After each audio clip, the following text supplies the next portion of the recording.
Donald stretched himself with pleasure and looked out the window. The weather was fine, the birds were chirping loudly, and the first rays of the warm summer sun were stubbornly breaking through the slightly closed blinds, promising a great day off. The man turned and looked fondly at his wife Beatrice, who was sleeping soundly. He smiled and once again thanked fate for the fact that he had met this wonderful woman. He wanted so much to hold her tight and kiss her, but he could not allow himself to disturb her when she was sleeping so sweetly. He could only lie quietly beside her and silently admire her beauty. They had met 2 years ago at a birthday party for his neighbour Cara, whom he had known since high school. There were not many guests at Cara's apartment that day.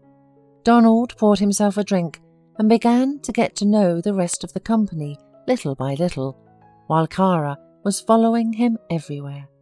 She tried to please him, laughed at every joke, and often touched his arm as if accidentally embarrassing Donald. 2 hours had passed since the party had started when suddenly the doorbell rang. Cara rushed to open it, and Donald asked one of the guests in surprise if anyone else was supposed to come. "Beatrice must have come," smiled Donald's interlocutor. "And who is she?" "She's perfection," sighed the guy. Donald was intrigued, and when a charming girl in a flying soft cream dress entered the room, he realized that his acquaintance was right. Beatrice really was incredibly beautiful. Donald was standing on the sidelines, occasionally exchanging boring phrases with Cara's classmate, when he was suddenly run into by someone pouring a cold drink on him. Thanks to his reaction, he managed to catch the girl who had swooped down on him. "Be careful," responded Donald calmly. Beatrice's beautiful, guilty eyes were looking at the guy. "I ruined your shirt," muttered the girl.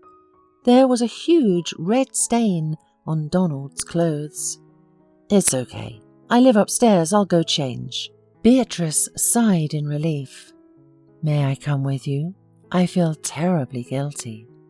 "Don't worry so much. It's nothing," answered Donald, trying to reassure her, and headed to his apartment. Beatrice quietly followed him. While Donald was changing, Beatrice was waiting for him in the living room, where she was looking at the pictures.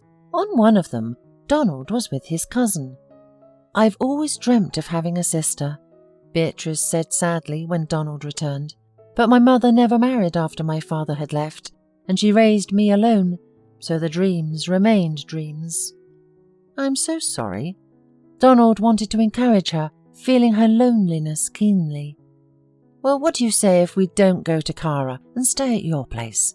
This party's getting kind of boring," said Beatrice, and came so close to the guy that he felt her hot breath. "Do you have tea?" she asked with a smile, and without waiting for his answer, went into the kitchen. Donald was delighted at the idea, wishing in his heart that she would never leave him again. And so it happened.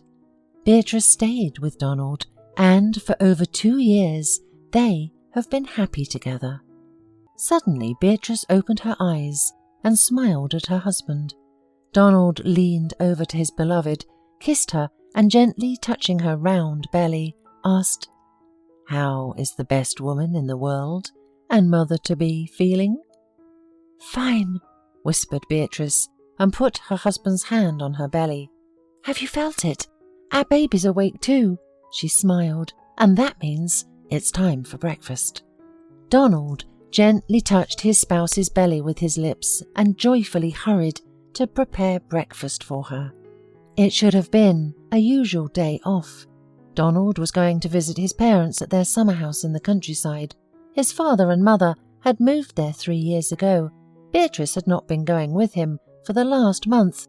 Donald returned from his parents' house only late at night, but to his surprise, Beatrice was not home. Anxious, he called his mother-in-law, Mrs. Mitchell. She didn't pick up the phone for a long time, and when Donald finally heard her distressed voice and poorly restrained sobs, a bad feeling hurt his chest. "What's the matter with Beatrice?" asked Donald in a trembling voice. "She's dead, Donald." Mrs. Mitchell could barely speak. "Some drunk driver hit her in a crosswalk." Donald could not accept the death of his beloved. A deep wound gaped in his soul. Everything around him had become indifferent. Neither Donald's parents nor Beatrice's mother were able to pull him out of the pit of depression. Running away from reality, Donald began to drown his sorrows in alcohol. He had never had this addiction, but now it was his only salvation. He often visited the grave of his wife and unborn son, talking to them and weeping bitterly. On one of the usual evenings, which Donald used to spend alone with a bottle and looking at his wife's pictures, Cara showed up on the doorstep of his apartment. She said she had come to support an old friend, and Donald found no strength to resist.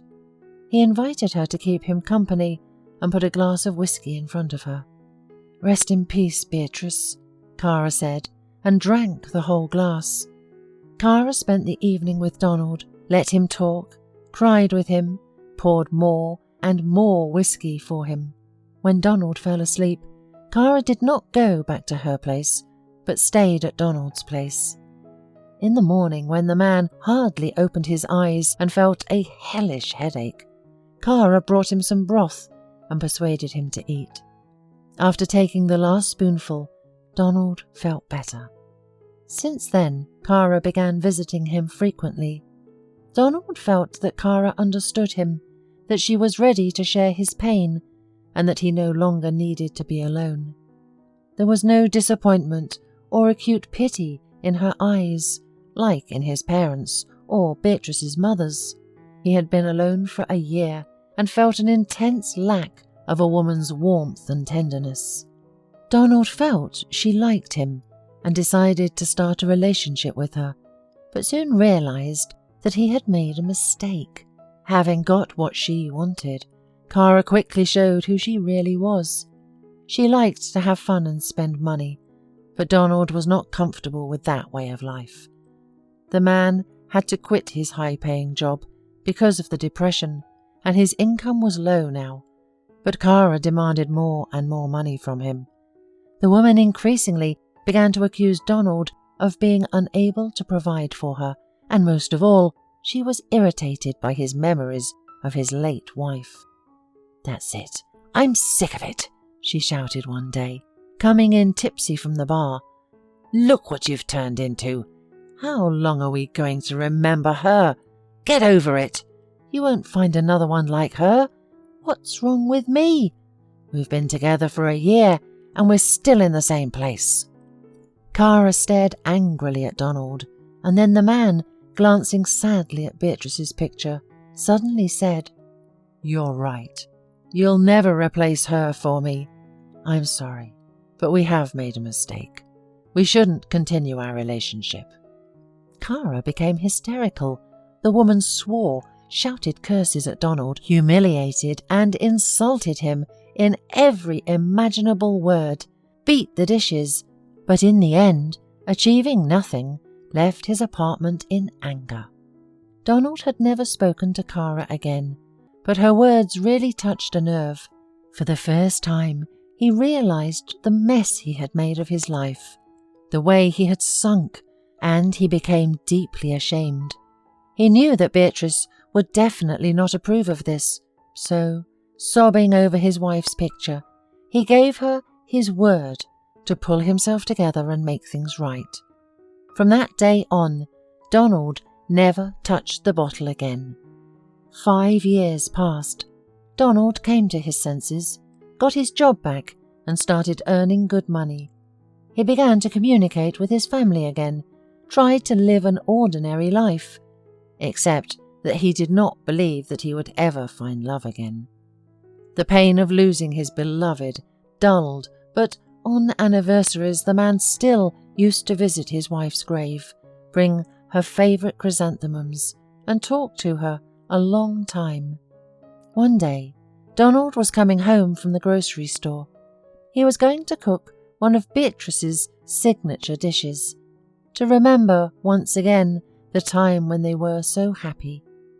As he crossed the square, he suddenly heard an incredibly beautiful singing that gave him goosebumps running all over his body. The voice was female and sounded familiar to Donald. He looked at the singer, wearing dark glasses, and suddenly stopped, unable to move. His heart was pounding frantically, his head rumbled, and in a second, Donald was next to the woman and had her in his arms. "Beatrice, my darling, how is it possible?" Donald was looking at the street singer with distraught eyes. "Let go of me," shouted the young woman, frightened. "My name is Lauren, not Beatrice. You must be mistaken." Donald came to his senses a little, and scrutinizing the woman, he noticed that she was looking at him strangely, as if through him, and suddenly he realized that she was blind. "I'm sorry, you look so much like my dead wife, just the same face," said the man, still not understanding how this was possible. Lauren didn't know how to respond. Then Donald approached a passerby and showed him a picture of his wife, asking him to confirm that there was a resemblance between her and the woman in the square. The man was very surprised and said he thought it was the same woman. "Have you heard?" rejoiced Donald. "I have not deceived you. But how is that possible? No, we must solve it." Donald took Lauren to the bench by the fountain and asked her to tell him about herself. The young woman admitted that she was blind from birth, grew up in an orphanage. Her mother left her there when she found out about her illness. Lauren sadly sighed and added that it was hard to live alone and blind, and it was almost impossible to find a job, so she had to sing in the square to get at least some money for food and clothes. "You have a stunning and unusual voice," said Donald excitedly, "and Beatrice has never sung. Perhaps she should have developed her skills. What if you and Beatrice are sisters? I think there's only one person who can help us figure it all out." Donald suggested that Lauren go with him to Mrs. Mitchell, Beatrice's mother. The girl thought about it and agreed, but on the condition that Donald would take her back to the same place after that. As soon as Mrs. Mitchell saw Lauren, Donald knew that they were about to discover a secret, and he was not mistaken. Mrs. Mitchell told them that her husband left her when she was still carrying her daughters under her heart. The woman was left all alone, but there were no relatives to help her, and she did not know whether she could cope. And when she found out about the congenital disease of one of the girls, she was afraid that she would not be able to give her proper care, and decided to leave her for her own good. She was hurt, ashamed, and suffered madly, but she never decided to take back her abandoned child, and never revealed her secret to anyone. Mrs. Mitchell fell on her knees before Lauren, burst into tears, and begged her forgiveness. Lauren could not hold back her tears either, and embraced her mother. They were talking the whole evening. Looking at her, Donald, for the first time, felt that his heart did not hurt any more, and his soul was somehow calm and easy. Lauren began to live with her mother, happy that now she had a family. Donald often visited them, enjoyed Lauren's company, and listened to her singing with pleasure and awe. Her voice was truly magical, and she often gave him and Mrs. Mitchell concerts, after which they both felt their psychic wounds heal, and it became easier to breathe for the first time after so many years. A few months passed, and Donald realized that he was truly in love again. Lauren reciprocated, and a year later they were married. A little more time passed, and Lauren became pregnant. When it turned out that she was expecting twins, Donald was almost crazy with joy. He surrounded his wife with attention and care, protecting her as the dearest thing in his life. And so it was. Lauren gave birth to 2 wonderful boys. Despite their happiness, nobody in their family has ever forgotten about Beatrice. Her memory was carefully preserved, and every year Donald and Lauren came to her grave.